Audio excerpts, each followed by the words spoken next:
Olá, bom dia, bom dia, bom dia Sônia, tudo bem? Sejam bem-vindos. Estamos abrindo aqui o nosso papo matinal de hoje.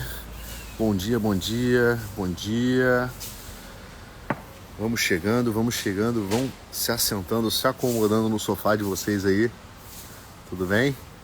Vamos hoje aqui para nosso segundo papo matinal da semana. Segundo? Terça-feira, né? Hoje. Legal. Bom dia. Bom dia. Deixa a galera ir se acomodando aí.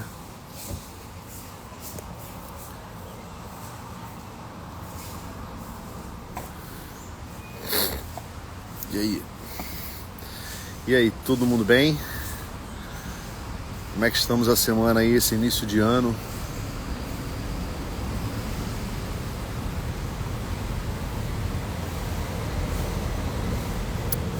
Vamos lá. Um pouquinho atrasado aqui, né? Começamos às 7h37, acabei perdendo um pouquinho a hora. Mas deixa a galera ir entrando aí. Bom dia, Cris. Tudo bem? Seja bem-vinda ao Papo Matinal. Seja bem-vinda. Tem um pessoal aqui que é novo, eu nunca vi aqui no Papo Matinal. Sejam muito bem-vindos. Eu digo para vocês, permaneçam aqui. Fiquem aqui conosco, né? Vamos lá, deixa o pessoal ir chegando.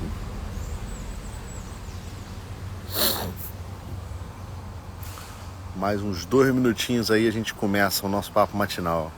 Isso aí, deixa o pessoal ir entrando. Bom dia, bom dia. Bom dia.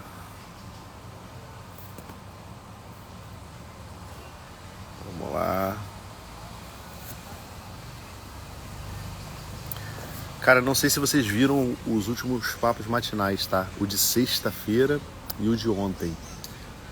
Mas eu recomendo que vocês deem uma olhada, cara. Acho que foi bem legal ali. A gente falou um pouco sobre a mentira, sobre as neuroses, sobre como a verdade é um remédio para essas coisas.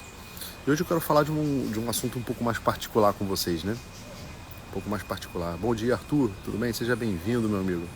O Arthur já é o segundo ou terceiro dia que eu vejo o Arthur aqui. Tudo bem? Seja bem-vindo, meu amigo. Muito bem-vindo ao nosso Papo Matinal, à nossa família do Papo Matinal. Tem uma galera aí um pouquinho atrasada. Deixa a galera que é sempre fiel aqui no Papo Matinal. Deixa o pessoal ir chegando. E a gente já vai começando aqui, falando aqui hoje sobre um pouco sobre os filhos, né? Bem, vamos lá, meus amigos.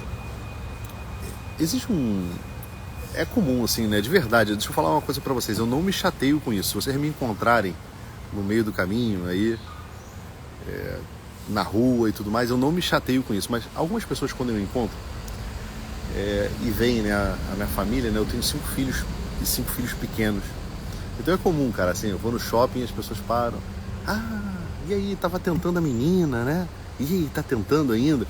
As pessoas colocam muito como se... Primeiro assim, né? Parece que as pessoas colocam a quantidade dos filhos ali que estão chegando como se fossem frutos de um fracasso, né? Ou seja, eu e minha esposa sentamos, planejamos, queríamos ter uma menina e aí fomos tentando loucamente. E isso, na verdade, me fala muito mais de um sintoma da nossa sociedade hoje, das pessoas que estão ao nosso redor, né? Da cultura que a gente vive, do que propriamente me afeta, né? Eu de verdade, assim, não fico chateado com isso. Eu até entendo que às vezes é uma pergunta retórica, né? As pessoas não estão acostumadas.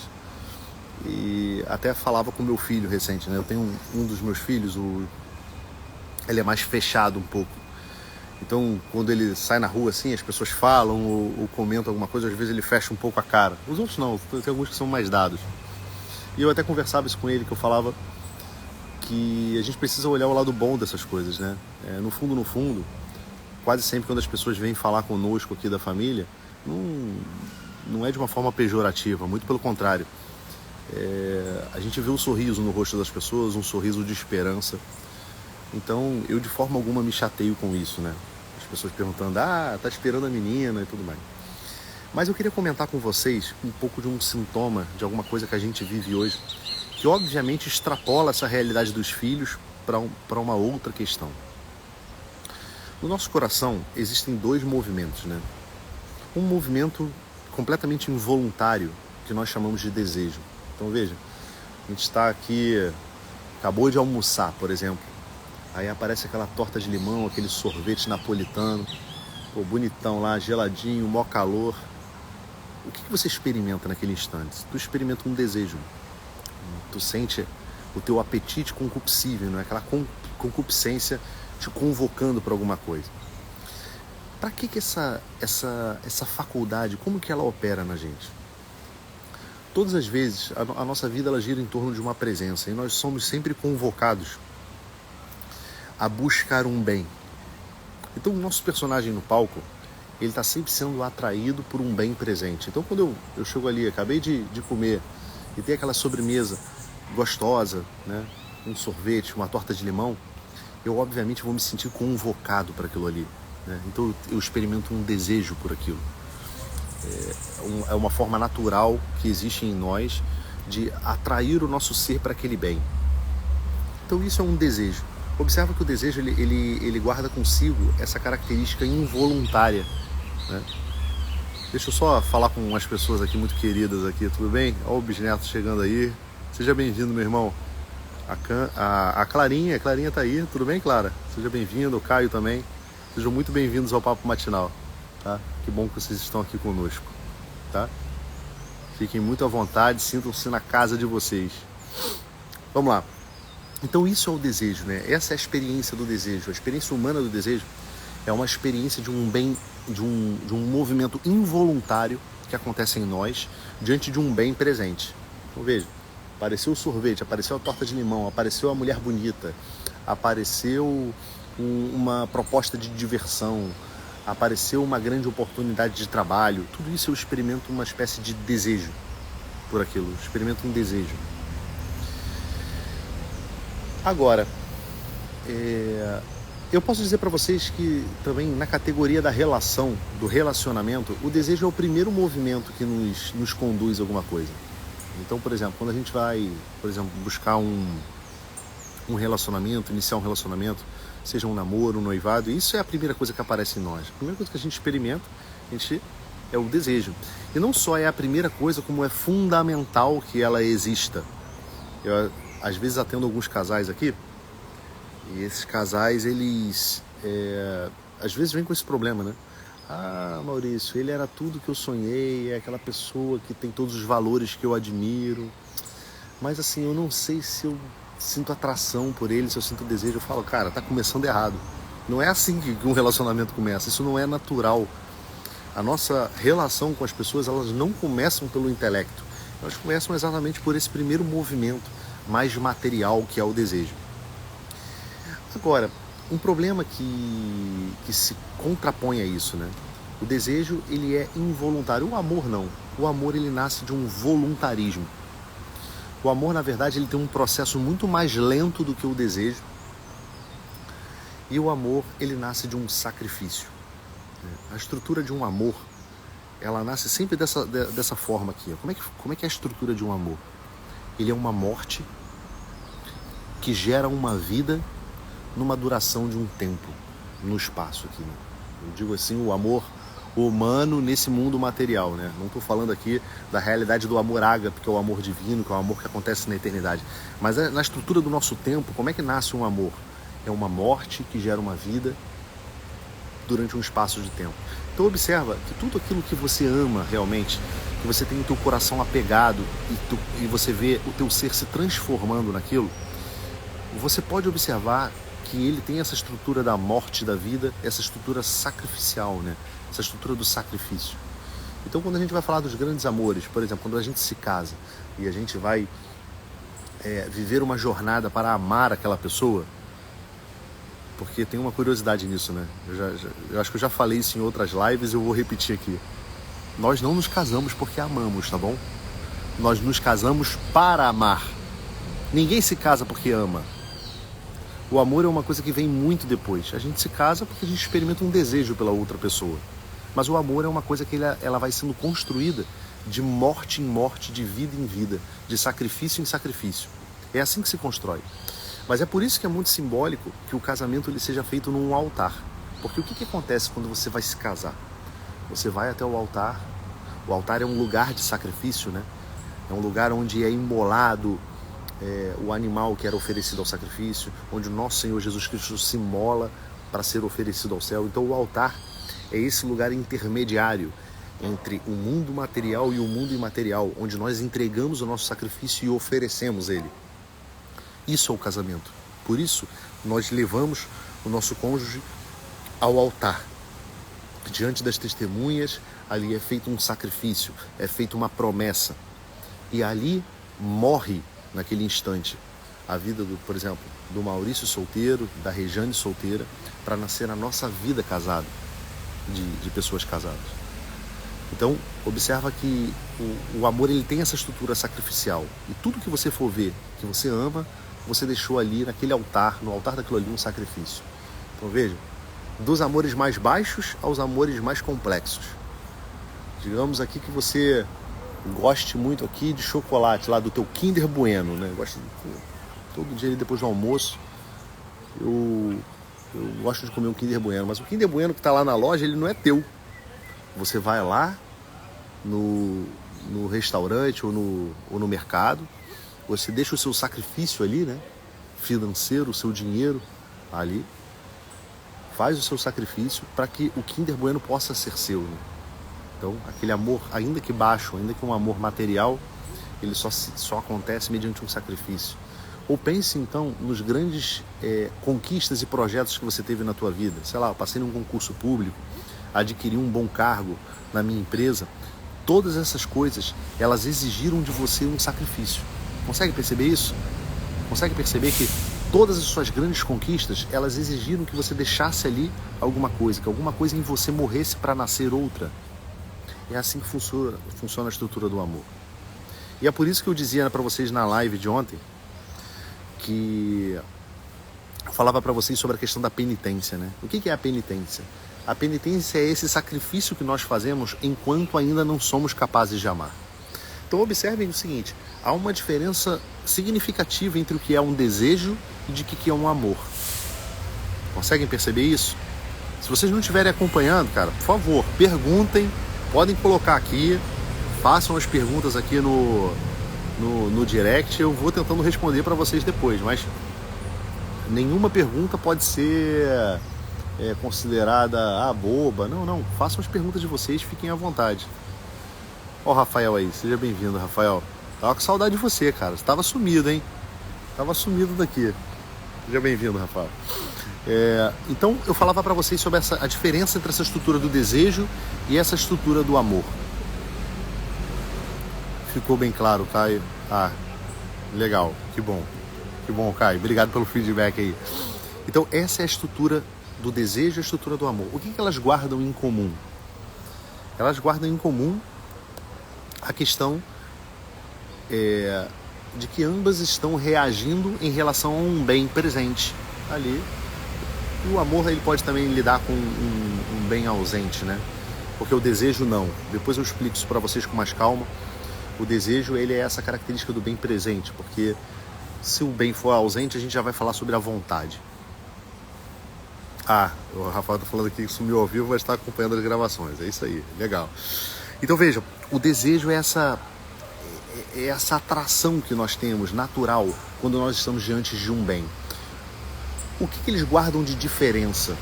A diferença é que o desejo, ele é involuntário. Você observa que o desejo, ele acontece em você, ele aparece em você, independente da tua vontade. O amor não. O amor, ele requer uma decisão. É por isso que algumas pessoas, elas vão dizer isso, né? Na verdade, de uma forma errônea. Elas vão dizer o seguinte, amor é decisão. É óbvio que amor não é decisão. Amor não é essa coisa que acontece simplesmente no nosso intelecto. Decidi amar. Observa se você decidir dar uma esmola pro pobre, né? Um pobre que está na rua ali, que eu estou vendo. A decisão não é o amor ainda. O amor, ela é a ação. Obras é que são amores. Mas observa que a decisão, ela faz parte da estrutura do amor. Então, existe sim a necessidade de uma decisão. Então, o amor, ele tem essa diferença, né, em relação ao desejo. Porque um se manifesta de forma involuntária e outro vai requerer o recrutamento da minha vontade. Ora, por que essa estrutura ela não se adequa para a questão dos filhos, né? E por que eu decidi trazer isso daqui para vocês? Eu quis trazer isso daqui para vocês porque eu vejo que isso é um ponto de sofrimento na vida de muitas pessoas, sobretudo de casais agora, né, que estão começando, recém-casados, ou estão esperando terem os seus filhos, ou vivem essa expectativa, né? E aí eu posso dizer para vocês, assim, com toda certeza e toda experiência nesse aspecto, né? Os filhos não são frutos de um desejo, os filhos, eles são frutos de um amor. Então não convém e não cabe, muitas das vezes, esse tipo de inquirição. Eu percebo que as pessoas, elas têm essa curiosidade, né? Ah, você está buscando a menina, por isso que nasceram 5, né? Ah, você está tentando até vir a menina. Observam que o pensamento ele já está errado na sua gênese, né? E isso faz muitas pessoas sofrerem. Se eu contar para vocês aqui, cara, que os filhos nunca foram um desejo dentro da estrutura do meu casamento. É por isso que o que eu queria dizer para vocês assim, existe uma tara hoje, uma doença que acontece na cabeça das pessoas, sobretudo daqueles casais que querem viver uma vida, né, aberta à vida e tudo mais, essa coisa. Uma tara tipo assim, eu quero ter muitos filhos. Cara, e quem disse que isso é algo para ser desejável? Que isso está no nosso controle? Porque a gente deseja alguma coisa, aquilo que requer de nós uma ação que seja possível eu fazer aquilo ali, né? Agora, os filhos, eles sempre são guardados a ele um mistério. Por mais que a gente conheça a fisiologia do ser humano, que o filho nasça, né, do encontro de um óvulo com um espermatozoide, vocês podem perceber que a coisa não funciona nesse dinamismo assim, né? Todo mundo que faz FIV tem filho, fertilização in vitro. Todo mundo que tenta tem filho. Então veja que é uma coisa muito fora do nosso controle para que ele seja desejável. O filho, ele nasce da estrutura de um amor. E quanto mais vocês entenderem isso ou tentarem viver isso, mais sadio vai ser o casamento, o relacionamento de vocês, ou a vida de vocês com os próprios filhos. Você observa que quando o filho ele passa a ser um fruto de um desejo, acontece quase sempre um anacronismo. Eu quero programar a minha vida para a chegada dos filhos. Eu vou ter uma certa quantidade de filhos que eu vou julgar de acordo com uma forma que eu acho que tem que ser. E quase sempre isso daí acontece uma anomalia. Por que acontece uma anomalia? Porque você vai julgar isso de uma forma parcial. Porque você não tem a verdade por completo diante dos teus olhos, a verdade de toda a existência, para você tomar esse nível de decisão.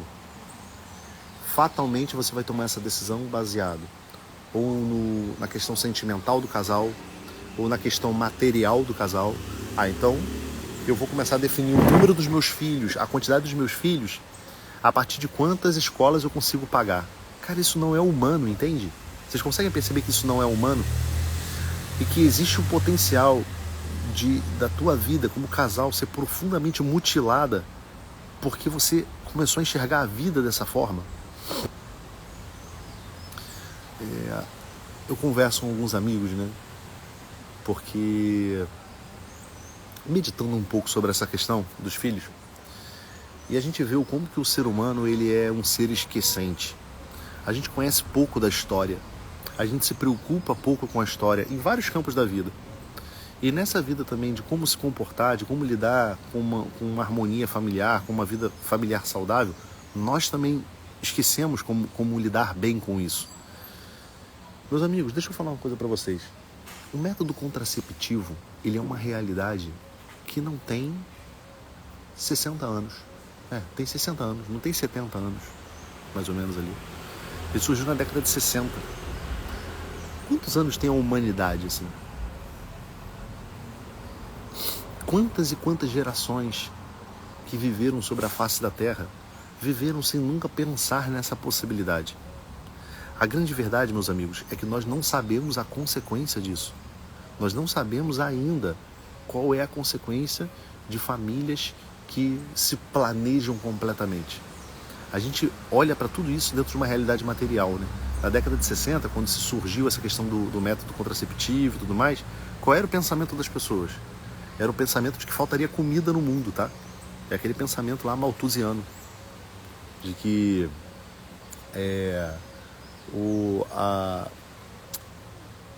como é que eu vou dizer? O crescimento populacional ele cresce em PG e os alimentos cresciam em PA, né? Em progressão aritmética e progressão geométrica. Então, significaria que em algum tempo, olha a projeção que as pessoas fazem, significa que em algum tempo teria muito mais pessoas do que a nossa capacidade de produzir alimentos. Esse foi o pensamento motivador para o controle de natalidade.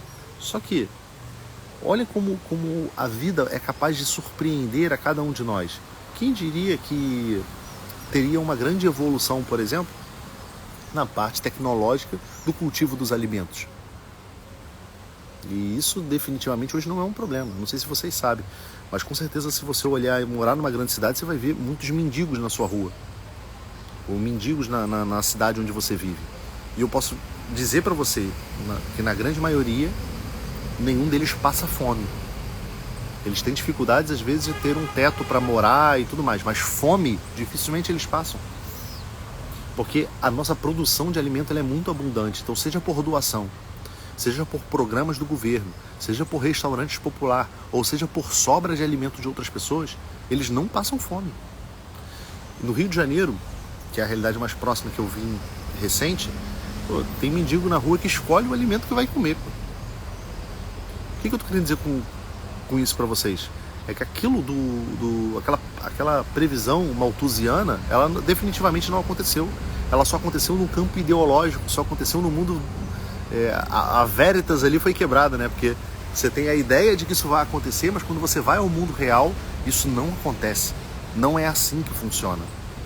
Então, foi assim que surgiu essa ideia e todo o esforço de progressão tecnológico para os métodos contraceptivos. Agora, qual é a consequência disso? As pessoas não sabem ainda. As primeiras consequências, elas estão aparecendo agora. Porque as primeiras pessoas que utilizaram métodos contraceptivos foram a geração, por exemplo, dos meus pais. Não estou dizendo que meus pais usaram, tá? Eu nem sei se usaram. Mas o que eu quero dizer é que eles são a primeira geração, a geração dos meus avós, dos avós daqueles que têm hoje 39, 40 anos de idade, não conheceram isso. Por isso que é normal para você que tem aqui a minha idade, você ter tios, 7 tios, 8 tios, porque as famílias eram assim. Mas quando você olha os seus coleguinhas ou os seus primos, você vê que você tem um aqui, 2 ali. Então isso entrou agora na humanidade. A gente não sabe as consequências. E aí eu digo para vocês, quem amparará vocês na velhice? Ou até mesmo economicamente, deixa eu perguntar para vocês, será mesmo que a gente só pode pensar nos gastos momentâneos ali, né, com escola e tudo mais, e no futuro, aquela concepção de que mais pessoas são mais braços de trabalho. Então existem algumas coisas que a gente não pensa, né, que a gente não leva em consideração e a gente vai deixando para trás, fora que existem outras questões ideológicas nisso tudo, né? Eu não sei se vocês sabem, mas vocês já repararam que, por exemplo, existe uma proposta, por exemplo, global islâmica, né? Como é que eles fazem isso? Eles chegam nos lugares e têm filhos. E os filhos tomam os lugares. Eles alcançam os lugares. Então, o quanto que nós temos deixado para trás, até mesmo na nossa parte de evangelização, quando a gente se fala aqui de religião, quando a gente se fecha a essa realidade dos filhos. Mas o que eu quero dizer, assim, no final das coisas, que é o tema da nossa live, que eu gostaria de que você levasse de mensagem para você hoje. Filhos não são frutos de um desejo, os filhos são frutos de um amor. E esse amor, ele muda radicalmente a tua vida.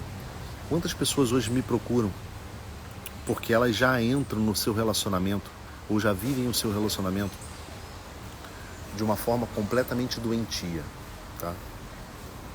Completamente doentia. Olha aqui, o Rafael, só uma pausa aqui para o Rafael partilhar uma coisa aqui. Doc, vou partilhar algo. Uma amiguinha da minha filha dormiu aqui hoje e é a primeira vez que uma criança de fora dorme aqui. Antes de dormir, ela disse que queria ter um irmão. Ela é filha única e nós temos 3 crianças. O meu coração partiu. Eu vivi uma experiência parecida esses dias, cara. A gente foi visitar um casal de amigos e na despedida a criança chorava inconsoladamente, que era filho único, e ele falava: papai, mamãe, eu só queria um amiguinho para brincar. Era o que ele dizia. Isso é uma das anomalias que acontecem, né? Eu fui filho único, eu sei a dor que é de ser um pouco sozinho, a dependência que o filho ganha dos pais. Então, por exemplo, tem muitos pais que reclamam do trabalho de ter filhos, né? Você vê como que é a anomalia. E isso é real, tá bom? Muita gente aqui me procura nos atendimentos para tratar essa questão. Eu não estou aguentando a vida com os meus filhos. Aí você vai ver, a pessoa tem 1 filho, 2 filhos, e a pessoa vive aquele dilema, sabe como é que é? Assim, não consigo, porque me dá muito trabalho, e eu já estou cansada, e eu não durmo à noite. E existem 2 problemas nessa questão, né? Uma delas é o seguinte: quando as pessoas têm poucos filhos, ali tem só 1 filho e não se abre a possibilidade de ter um outro, é natural que aquele filho ele cresça com uma profunda dependência relacional da sua mãe e do seu pai. Com quem aquele menino vai brincar? Quando ele precisa de alguma coisa, com quem ele aprende? É sempre olhando os pais. Então um filho único, ele demanda sobremaneira dos pais. Por isso eu até falo às vezes, né? Às vezes tem algumas pessoas que estão com um filho pequeno fazendo birra e tudo mais, aí se constrangem, aí falam às vezes pra Rejane assim, né, quando a gente está presente: eu fico até com vergonha, porque eu aqui com 1 filho e vocês aí com 5 filhos, e pra mim já me suga, já me dá um trabalho. A Rejane normalmente fala isso com as mães, né? Ela diz assim: não se constranja, porque ter 1 filho é tão difícil quanto ter 5, talvez mais, porque a demanda ela é estarrecedora. O que a gente não entende são 2 coisas. Uma delas é o seguinte: filho, ele mexe na nossa questão vocacional. Então, por isso filho não é fruto de um desejo. Filho não é uma coisa que sacia o nosso prazer, tá entendendo? O filho virá com uma carga profunda de responsabilidades e ele mudará a tua vida. E ou você aceita isso e convive com isso e deseja amar essa realidade, ou você vai ter uma vida muito sofrida. Então a maioria desses pais que reclamam de filhos, que filho dá muito trabalho, no fundo, eles têm um profundo egoísmo no coração. Um profundo egoísmo, por quê? Eles queriam ter os seus filhos por desejo, não por amor. O desejo de ter filho era daquele esquema mecanizado, né? De tipo assim, na sociedade é bonitinho você ter um filhinho, você vestir ele aqui no Natal igual o papai, você botar os gêmeozinhos lá, todos bonitinhos, iguaizinhos. Então as pessoas estão olhando para a realidade dos filhos como se eles fossem coisas, tá entendendo? Coisas, como se fossem coisas. Como se pudessem ser frutos de um desejo, de tipo assim, eu quero, agora não quero mais, tá entendendo? Então a pessoa ela não percebe que com o filho vem uma mudança de missão. Só é possível ser feliz na paternidade e na maternidade se você olhar o quanto isso vai transformar a tua vida e você aceitar isso. Então sim, você tem filho agora e já não dá mais para jogar todo domingo aquele futebol que você jogava. Por quê? Porque o filho é pequeno, ainda não joga com você, você tem que estar presente, tem que ajudar a esposa. Então a dinâmica da tua vida muda, tá entendendo? A dinâmica da tua vida muda. É óbvio que o teu trabalho vai precisar se transformar um pouco se agora você é pai. Meu amigo, não dá mais para você ficar trabalhando 10, 15 horas por dia. Ou você vai encontrar uma forma de trabalhar um pouco mais eficiente, ou você vai abdicar um pouco dos ganhos da tua vida, tá entendendo? Financeiro, projeção de promoção e tudo mais, porque você tem uma realidade agora maior do que essa. Há uma vida que depende de você. E aí eu vou dizer mais, sobretudo se os filhos são pequenos, eles estão naquela janela máxima onde você é Deus na vida deles, entende? Onde ele aprende tudo de você, onde ele absorve tudo de você. E um erro nessa fase, uma falha nessa fase, uma ausência nessa fase, compromete uma vida inteira de uma pessoa. Então a gente tem que ter noção que o nível de responsabilidade que um filho que é confiado a um pai ou a uma mãe, isso não pode ser fruto de um desejo de como quem deseja comer um chocolate, de como quem deseja visitar um dia as Bahamas. Não é assim. Ah, Maurício, mas aí você vai falando sobre essa questão, vai falando um pouco do sacerdócio, isso vai me tirando ainda mais o desejo de ser pai, o desejo de ser mãe. Isso vai fazendo com que eu queira adiar isso cada vez mais para frente. Meu amigo, presta atenção no que eu estou dizendo para você. É exatamente o teu desejo de controle dessa realidade, que te faz ficar assim. Porque filho não é para ser desejável, filho é para ser amável. Existem algumas realidades na vida que são indissociáveis da outra. E que se você buscar uma realidade puramente isolada, de uma forma irreal, você vai causar um transtorno na tua vida. E depois você vai vir aqui precisando de atendimento. O que acontece se você só se preocupar, por exemplo, com o sabor e o requinte de uma comida? Você consegue separar o prazer de uma comida sem engordar com as calorias daquela comida? Só de uma forma doentia, né? Se você for acometido por uma bulimia, por uma anorexia, né? Aí você vai lá, come aquela comida gostosa e depois vai pro banheiro vomitar. Observa que isso é uma doença, né? Essa é a única forma que você tem ali de experimentar o prazer sem engordar, sem ter um efeito colateral. Ah, não, Maurício, hoje tem os alimentos zeros. Você acha que os produtos químicos que fazem aquilo ali ser zero caloria, aquilo ali não vão te causar outras consequências, como câncer, como algum tipo de doença, como uma resistência insulínica, alguma coisa desse sentido? Não existe almoço grátis nesse aspecto. Por quê? Porque o prazer, ele não tem como ser dissociado da função das coisas, né? Da realidade das coisas. O prazer, ele não foi feito para ser buscado, o prazer é um efeito colateral. Assim como os filhos, eles são uma consequência natural do amor dos pais. Os pais se relacionam, têm uma intimidade e dali, naturalmente, pode daquele momento nascer um filho. Se você fecha a tua vida para essa realidade, você pode ter certeza que a tua vida, o teu relacionamento com a tua esposa, ele vai passar a ser um relacionamento de busca de prazer. Uma masturbação a dois. A gente não vai nem poder chamar aquilo mais de sexo. Ah, Maurício, mas o que acontece se eu já sou estéril? Ou se eu já tive agora um problema de saúde e eu retirei o útero? Meu irmão, minha irmã, te falar a verdade, a gente sabe que fisiologicamente ali você não tem mais condição de ter filhos. Mas a tua postura diante da relação não é essa. A tua postura diante da relação, ela não teme as consequências que aquela responsabilidade adquire. Então, é diferente, tá entendendo? Você pode achar que não, mas é diferente. Ela é diferente no campo imaterial e por isso é tão difícil para as pessoas entenderem. Quando chegou o nosso primeiro filho na minha família, foi o seguinte, eu me casei com a minha esposa e ela fez um exame. E nesse exame, a gente estava prestes a ir à lua de mel, né? Era bem no iniciozinho do casamento. E ela veio bastante triste desse exame, dizendo o seguinte, olha, a médica me disse que eu terei praticamente muita dificuldade para engravidar.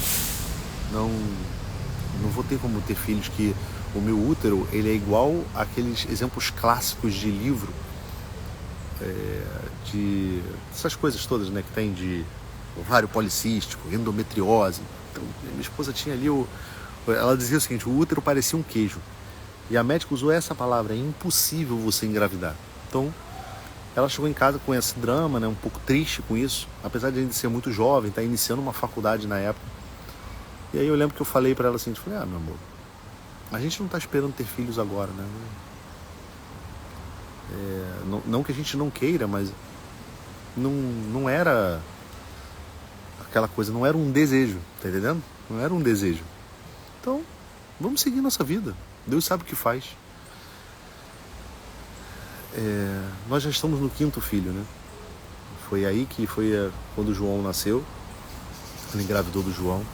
E aí tem muita história para trás disso aí que eu conto em outras lives para vocês. Mas o que eu quero dizer para vocês com relação a isso? O filho, por exemplo, na minha relação, ele nunca foi um desejo. Ele sempre foi uma possibilidade no qual a minha vida estava aberta.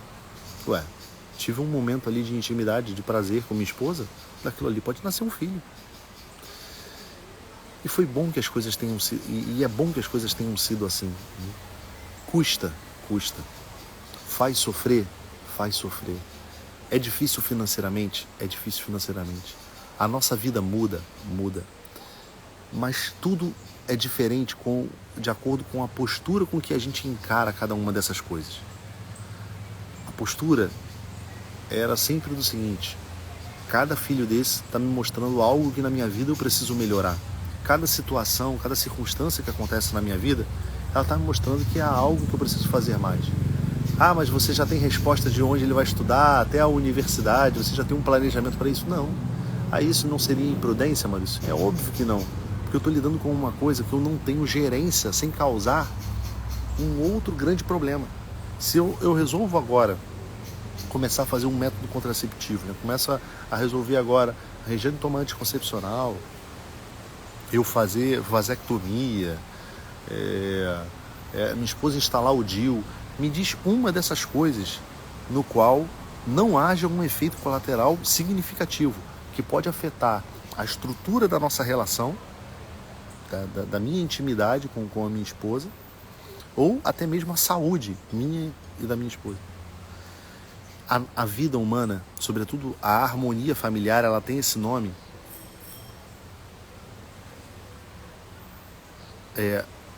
Já vou te responder aqui, tá, Rafael? Só um instante. A vida humana, assim, né? Por isso que a gente chama de harmonia familiar. Porque dentro de um processo terapêutico de uma família, não existe um fato onde a gente mexe. A vida familiar ela é uma vida complexa. Todas as coisas influenciam em todas. Então a forma como está vivendo a relação conjugal, o marido e a mulher, influencia. A forma como eu lido com o meu trabalho vai influenciar na minha família. E por aí vai. Tá entendendo? Eu gostaria que o senhor partilhasse como foi para o senhor, filho único, encarar a paternidade com o primeiro filho, as dificuldades e as alegrias do primeiro filho em outro momento oportuno. Tá, isso aqui pode ser um tema de uma live que a gente faça aqui. Tá? Eu vou anotar isso direitinho. E a gente faz como que foi essa transição de ter sido filho único e a alegria do primeiro filho, né? A gente pode falar um pouco sobre isso. Vou anotar aqui, beleza, Rafael? Aí a gente fala aí num outro momento.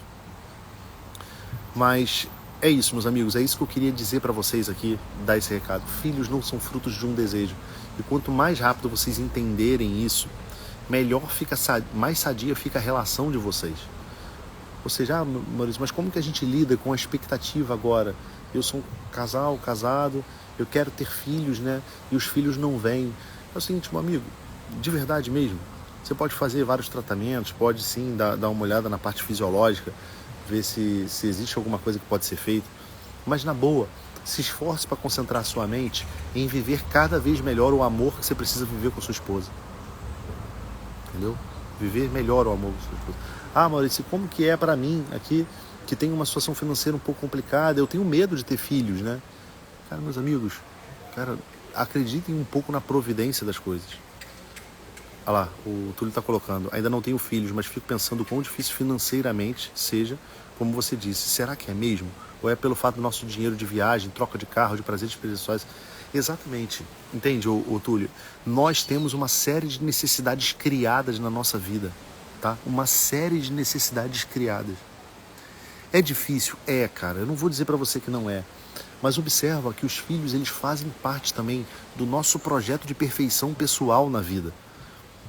Nessa vida nós não vamos levar as coisas que nós compramos, as coisas que nós adquirimos. Nós levaremos nessa vida aquilo que nós nos tornamos. Aquilo que nós nos tornamos. E hoje a verdade é que os padrões de referência de quando a gente olha a sociedade são padrões materiais. As pessoas que vocês seguem aí na internet, ou que vocês gostam de dar palavra, ou que pagam pau do caramba, são aquelas pessoas que, agora estão andando de Lamborghini, estão não sei o quê, e vocês não sabem nada da vida dessas pessoas, entendendo? Não sabem o quão insatisfeitas elas são. Muitas delas vêm para cá, para terapia, para tentar resolver esses problemas, esses buracos profundos que tem no coração delas. Tá entendendo? Muitas dessas pessoas estão aqui, cara. E que às vezes é até difícil de você tratar uma pessoa como essa, porque você olha o problema que a pessoa te apresenta e você fala assim, cara, isso é um problema? sabe? O problema dessa pessoa está muito mais em retirar coisas da sua vida do que propriamente em alcançar coisas. O que está sufocando ela é o excesso das coisas. É o excesso das coisas. Então é um pouco disso. Você tem perfeita razão, Túlio, quando você diz aqui que a gente tem esse apego demais às coisas, ao dinheiro, aos ganhos materiais, às viagens que a gente faz. E tudo isso é uma oportunidade de nos ensinar novamente. Vocês acham que para mim é fácil financeiramente? Também aqui com 5 crianças. Mas a gente vai aprendendo a viver melhor com menos, a fazer mais coisas com tempo de presença, coisas que gastam menos. A gente vai aprendendo a desassociar a nossa felicidade do shopping center, tá entendendo? Onde tem o restaurante tal, não sei o quê. A verdade é que a gente passou a adolescência e a juventude, a solteirice toda fazendo isso, isso nunca preencheu o nosso coração. Então esses excessos nos adoecem, como o Paulo está colocando aqui. É verdade, esses excessos nos adoecem. Meus amigos, eu já passei demais aqui do nosso tempo, do papo matinal. Eu vou ampliar mais esse assunto, eu vou demorar um pouco mais nesse assunto dos filhos. Então a gente vai conversar um pouco mais sobre isso, de uma forma mais sistemática. Espero que tenha sido inteligível para vocês. E a gente vai conversando hoje sobre essa questão. Filhos são frutos de um amor, né? Um filho vai transformar a tua vida. Um filho vai mexer com a tua responsabilidade. E as nossas responsabilidades são elas que nos salvam. É nos responsabilizando pelas coisas que a gente vai aprendendo a conduzir a nossa vida melhor, que a gente vai crescendo no nosso projeto de perfeição pessoal. Que perfeição, Maurício? Não existe coisas perfeitas. Sim, a nossa busca precisa ser sempre pela perfeição. A perfeição nesse mundo não existe, mas não é por isso que ela não deve ser buscada. Sede perfeitos como o vosso Pai Celeste é perfeito. Esse foi um mandamento de Cristo, né, na Sagrada Escritura pra gente. Busquemos a perfeição. Hoje, se você já tem essa parte da tua vida já resolvida e está aqui me acompanhando, né? Já tenho filhos, os filhos já estão criados, eu já não tenho mais a possibilidade de ter filhos, já tenho uma certa idade que eu não tenho mais como fazer isso. Ok, meu amigo? Então, cada dia mais reconheça o quanto o filho que você tem, ele transformou a tua vida. E aprenda aí abrindo mão das outras coisas para você viver a missão que Deus te confiou. Tá bom, meus grandes amigos? Vou deixar gravado sim, Danilo. Vou deixar gravado. Mas, eu não sei até quando não, tá? Eu tô com um projeto aí que as lives do Papo Matinal não serão mais gravadas. Mas essa ainda vai ficar gravada. Você vai poder assistir depois, compartilhar e olhar com calma, né? Demorar nas coisas. Tá bom, meus amigos? Fiquem com Deus, tá? Um grande abraço para vocês, um bom dia. E a gente vai demorar um pouco mais nesse tema, né? Na parte da tarde, eu vou abrir a caixinha. Conversem comigo lá sobre os filhos. Desejo ou fruto de um amor? Você que assistiu a live, que está aqui comigo, com certeza você já deve saber responder isso daí, tá bom? Um grande abraço, fiquem com Deus!